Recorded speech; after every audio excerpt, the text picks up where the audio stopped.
Elaine Kramer here with my first video, Dreams to Reality, from 1954 to 1974. Just remember, all dreams are possible. We just have to work hard for them. My dreams came true and I would like to share them with you. Near the small town of Eastman, Wisconsin, on our beef ranch, I rode a pony named Little Beauty. She taught me many things that would be very useful in later years. I would eventually create a career from this beginning, a career that I hadn't even thought of yet. Balance and coordination would someday lead me to success when my dreams I hadn't had yet became a reality. The Metro Theater in Purtisheim, Wisconsin showed a movie, Ride a White Horse, that changed my life. The movie featured gals roaming riding white horses around the arenas and over jumps. I was fascinated. I waited for the credits to roll at the end and know that the movie was filmed at the White Horse Ranch in Napier, Nebraska. A letter to Nebraska brought back an invitation to visit them, so my folks took me to the ranch and left me there to work for my room and board. While I learned to roam and ride, I found new friendships there that have never ended. During my training, the gal who performed a 5-horse act for the ranch was injured, and I was asked to take her place. I was surprised, excited, and scared. I was also honored by their faith in my abilities, so I was determined to do my very best for them. I took part in the White Horse Ranch performance in 1954 at the American Royal Horse Show in Kansas City, Missouri.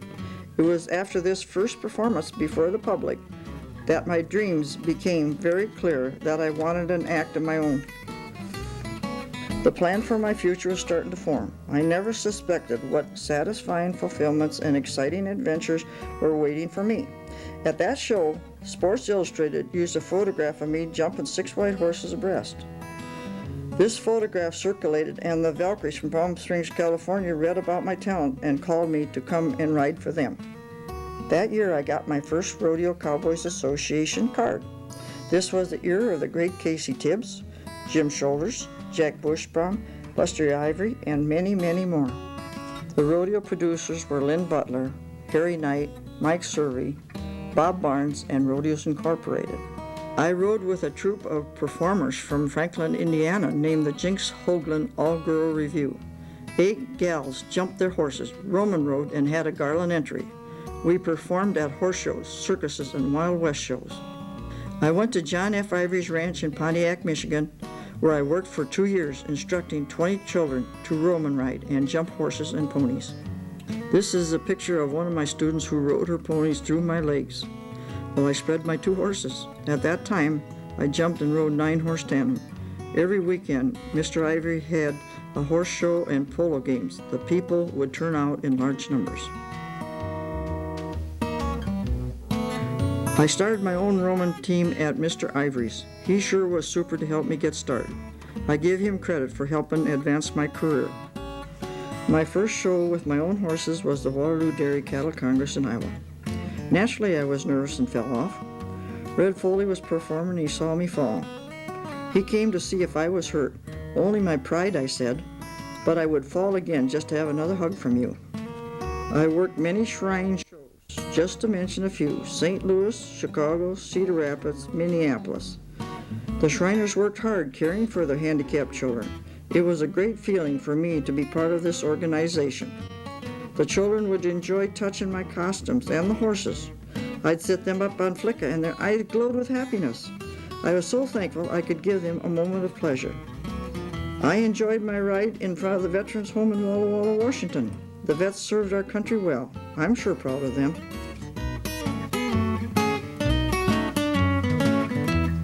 Backyard torture. Around and around over every jump. As I come to each, my heart's a lump.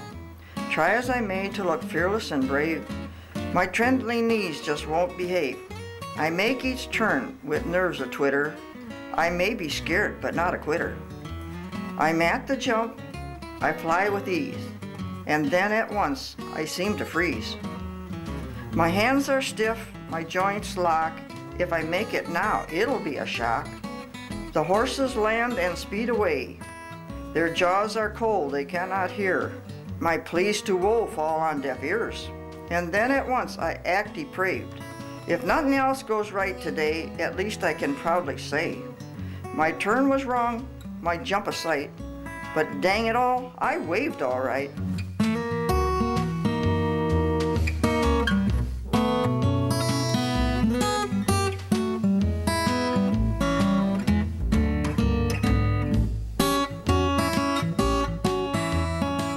The Ben-Hur horses, trained by Glenn Randall, stayed here in my stable in Purtashine, Wisconsin for a month.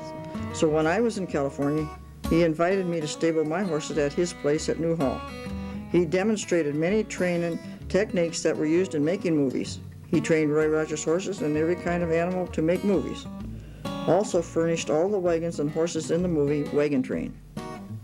In Springfield, Massachusetts, at the horse show, officials came out in the arena when I was performing and presented me with 6 ribbons, one for each horse. With all the ribbons in one hand and the reins in the other, I somehow managed to exit the arena on a gallop. Sure had my hands full. In El Paso, Texas, I had a wreck with my horses. My right lead horse fell between the double jumps and the rest of my team landed on top of each other. I went down between my wheelers, which is the team I stood on, but I wasn't hurt. I put the reins and bridles all back in order and made the jump in style and was granted a great ovation. In 1969, I went to California to work for Cotton Rosser's Flying U Rodeo Company. 2 years I worked the coast from Seattle to San Diego and the beautiful Cow Palace in San Francisco. Lex Contley, the announcer, presented my act with wild enthusiasm. The time came when I was asked to perform in Europe. This was a serious undertaking that involved quarantine, transportation, and many other necessities. I only had one spare horse, and this deal required 2. I was not able to deal with this opportunity at this time. A young performer bought my costumes after I retired. In a letter, she wanted me to know that the costume somehow meant a part of me did make it to Europe.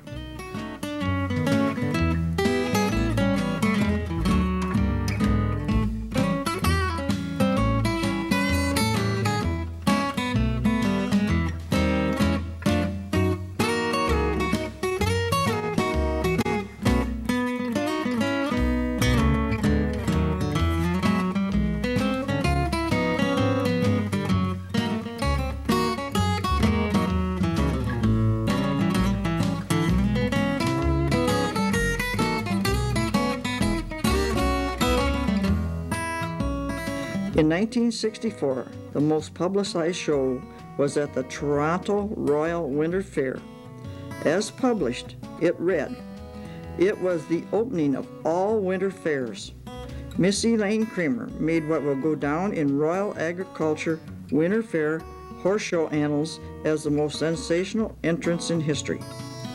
Premier John Robards had just declared the fair officially opened at the Guard of Honor. The Queen's Own Rifles Battalion was marching off when in the arena galloped a team of 6 horses with Miss Kramer in a brief Roman toga standing on the last 2 horses. The headline said, "Hold your horses, Elaine." Someone at the gate said I was on, and as soon as I stood up on my horses, they started to move. The arena had become deadly still. By tugging at the reins, I managed to turn the team before I ran over a soldier standing at attention directly in the team's path.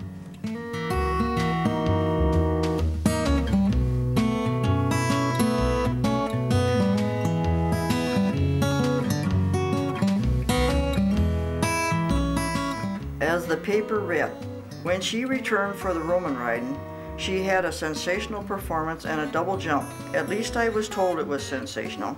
I was too scared to look. Every performance after this incident was great. The dignitaries had me come up and sit in the press box with them. This wild ride hit major newspapers and TV throughout the United States and Canada.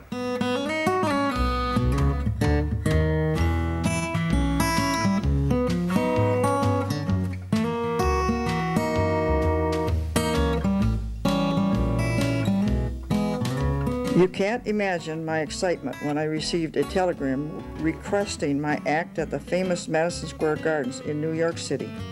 They wanted 10 performances. This was the old gardens with 3 tiers of seats. Only half of the arena was visible from the top rows. Many celebrities arrived by limousines to see the show. some of my best memories were the celebrities that I showed with. At the huge Dallas-Fort Worth stock show, I had a complete wardrobe change for each of the 10 performances. As usual, my horses had white plumes on their heads, white harnesses, white leg wraps, and hooves painted white and sprinkled with glitter. In Denver, Colorado, we had 10 performances. Joe Feeney from Lawrence Welk's show sang the national anthem. The Budweiser horses were always a crowd pleaser. I showed with them many, many times.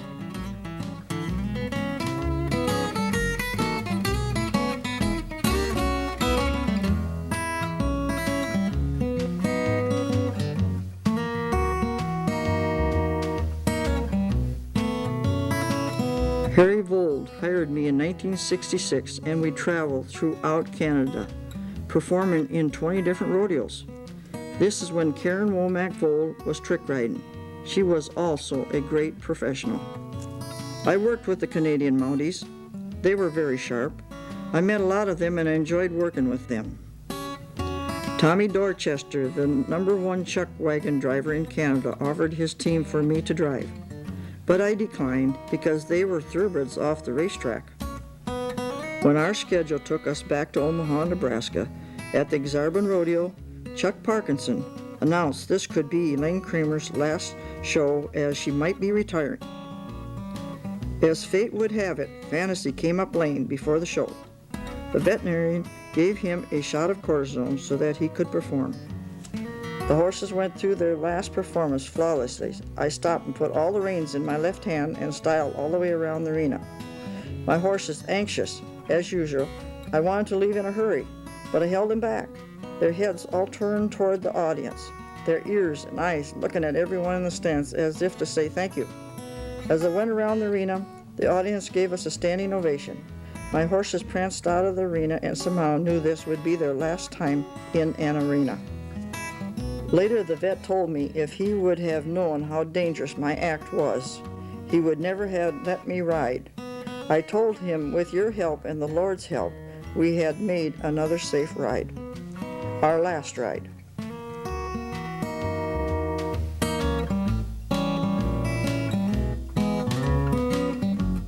After 20 years of training, feeding, washing, hauling horses, and driving many miles, fixing harnesses, sewing sequins on my costumes, feeding my help, treating injuries to my horses and help, I concluded I would definitely do it all over again.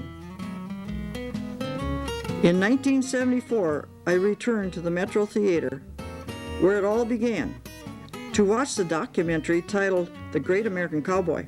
This film featured Larry Mahan, who felt my act was of such quality that he included me in this movie. This same theater where it began 20 years before, it now ended in full circle. Just remember, your dreams can come true. Happy trails to you, Elaine Kramer. Happy trails to you until we meet again. Happy trails to you. Keep smiling until then. Who cares about the clouds if we're together? Just sing a song and bring the sunny weather. Happy trails to you till we